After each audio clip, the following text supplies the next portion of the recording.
Hello and welcome back to Modern Yarn's Crochet Podcast, your go-to podcast for all things crochet, crochet fashion, and even some amazing tips and tricks along the way.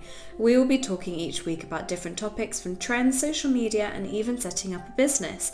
So get comfortable, make sure you subscribe, and pick up your latest project. Let's get started. So first things first, I don't know if you can notice, but I've got a pretty sore throat, but we're already on episode 3. I was like, I can't flake now. But anyway, sorry if that annoys you at all, but I am just trying to persevere and move on. Today's topic is going to be crocheting for charity. And this is an extremely fun way to use your hobby for good. I will be talking about a few things that I've done personally, and then also what I plan to do, and then of course every other thing that I can think of that you can crochet for your community, different charities around the world, or local ones, and we will make our way through the list. So in the past, the first crochet for charity that I saw was Crochet and Octopus for Preemie babies, and these are brilliant. So you can find them on Facebook. They have a really big community where they have loads of rules and regulations, because obviously you're giving these to babies and they have to be a certain kind of fiber filler and kind of yarn, just so that it's been tested and it's safe for the babies. But the clever thing about these octopi, is they have these tentacles, and the benefit of those is that the baby grabs onto the tentacles instead of pulling out any tubes or anything from which are keeping them safe and alive. So it's incredibly beneficial, and also having a cuddly toy and bright colours is nice and stimulating for the babies to help with development. So I thoroughly recommend checking out that charity. It's Crochet for Preemies. What I'm also currently doing at the moment is crocheting mice and blankets for the RSPCA. So what I'm trying to do is using yarn scraps to make these little mice. They're about 2 inches long. And what this does is obviously gives the cats something to play with and keep them busy throughout the day. But also it makes their environment look more appealing, and it shows that they have more of a chance of getting adopted, which is pretty cute and pretty cool, right? So that's what really hooked me in and was like, okay, this is worth it.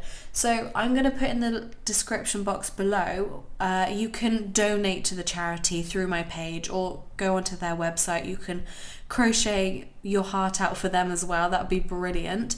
But yeah, that's currently the project I've got going on at the moment. And some other wonderful crochet charities that I'll mention are, you can crochet a donkey, and this is for like the donkey shelters in the UK. They basically will then sell them in their gift shop, and obviously that raises a little bit of money for the sanctuary, which is brilliant.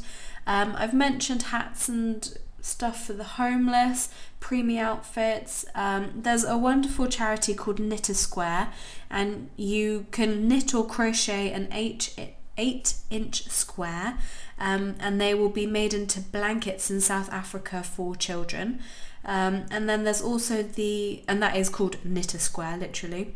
And then there's also the Mother Bear Project, and this is where you can knit or crochet bears for children affected by HIV or AIDS in Africa. There are so many charities out there where you can pick up your crochet hook or even your knitting needles, and create things for individuals, or like I said about the donkey sanctuary, that goes into the gift shop and someone buys that, but the money goes towards looking after the donkeys. So there's so many incredible things that you can do to help out. The reason why this is also quite convenient for you as a creator is that it really does use up all of your scraps of yarn. So I can't really think of a better use. I mean, yes, you can make jumpers using scrap yarn and all sorts, but come on, crochet something that's going to change a life potentially, or just make a life a little bit better instead of you putting it into a jumper. No shame in that whatsoever, but now you've learned something new, and I hope that you'll be able to use this knowledge and hopefully inspires you to check out some links in the description. Do a bit of research yourself. I'm always up for hearing if you've got anything new, because this is the stuff I've researched and the stuff that sort of caught my eye. There's many more out there, so you're always welcome to message them over to me. I would love to discover them and discuss it with you guys, and also to see if you guys do any of these projects. They really don't have to take long.